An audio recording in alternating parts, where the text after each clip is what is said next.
bang kinain mo at nilagyan mo na asin yung juice? Pagkamalan kong asukal yung asin. Hindi naman kasi para sa'yo yun eh.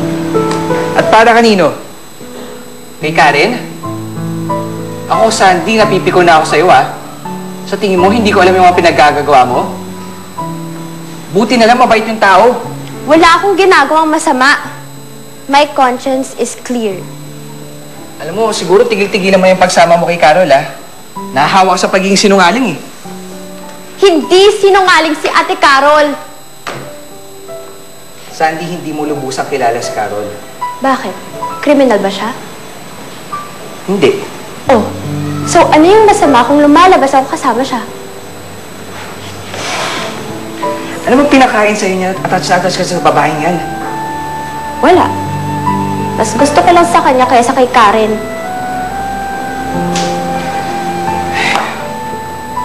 Alam mo, Sandy, bigyan mo muna ng chance si Ate Karen.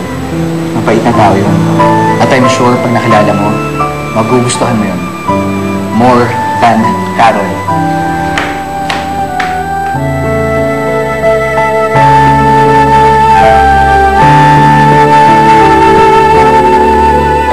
Enough na, Sandy. Alam mo, sobra na ginagawa mo. Pero kung ayaw talaga ng kuya mo, hindi wala tayo magagawa. No. Ate, I'm sure na magkakahiwalay pa sila ni Karen eh. Alam mo, sobrang na-appreciate ko lahat ng ginagawa mo. Pero tama na. Kasi kung masaya ng kuya mo, syempre dapat masaya na rin ako. Ate, huwag ka naman bigla-bigla mag-give up. Kailangan na eh. Alam mo, sana madali na makapag-move on. Pero matagal pa bago ulit ako matatanggap ng suitor kasi that's how much I love him, Sandy. Sana talagang mataunin niya si Kuya.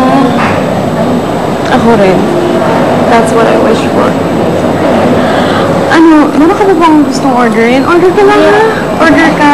Tapos kung merong kailangan mga gifts or anything, alam mo, sobrang dami ko pang gamit sa bahay. At saka pwede naman ako magpadala from the States. Ha? Sabihin mo lang sa akin, ha?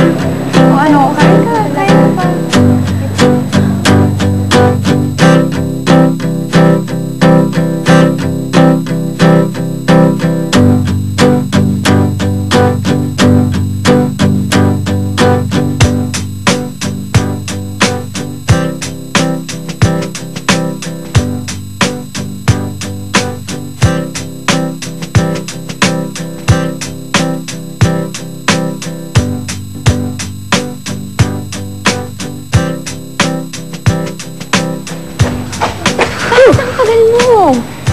Inutusan pa ako ni Alay.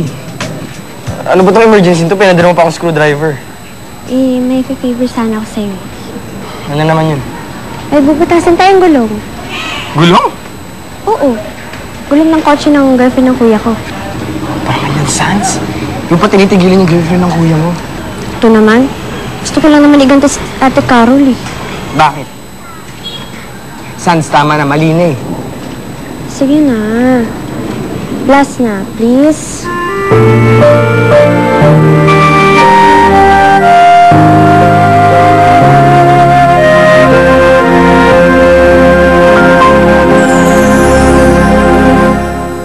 Ayun yung kotse, oh.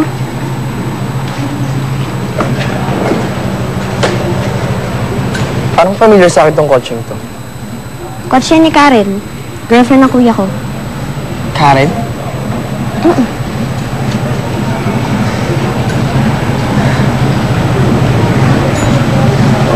Babe, iwan mo na yung kotse mo, ah.